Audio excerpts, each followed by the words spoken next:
Tout d'abord, vérifiez vos symptômes. De la fièvre supérieure à 38 degrés, de la toux, des courbatures.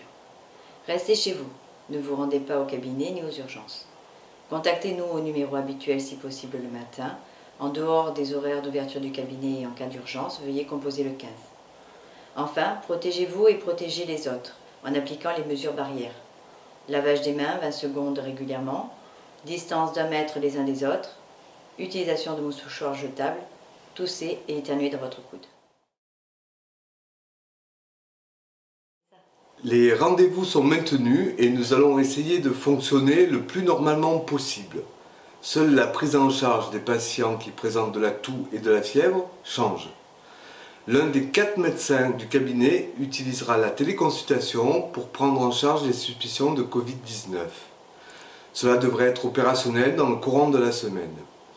Nous sommes en contact permanent avec les autres professionnels de santé, infirmiers, auxiliaires de vie, kinés, pharmaciens, dentistes, qui se mobilisent également pour améliorer la prise en charge. En pratique, appelez le cabinet et suivez les instructions sur la messagerie. Non, les tests ne sont pas encore disponibles dans les laboratoires de ville. Il n'y a pas de masque disponible en pharmacie, même sous prescription actuellement. Nous vous tiendrons informés si changement. Les mesures barrières sont tout autant efficaces que le masque, qui est souvent mal utilisé. On entend tout et son contraire sur le virus. Est-il dangereux?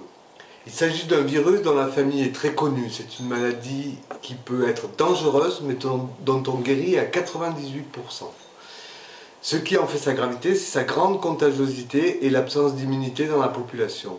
Ce qui nous rend tous vulnérables et risque de mettre notre système de santé en surcharge. Et c'est le vrai danger. Si nous nous organisons et que nous respectons les consignes, nous avons plus de chances de limiter l'impact de l'épidémie. Non, le savon fonctionne bien à condition de bien l'utiliser. Tout d'abord, mouillez les mains, appliquez le savon, frottez au moins pendant 20 secondes, bien rincer à l'eau claire, sécher au papier jetable ou aux serviettes propres.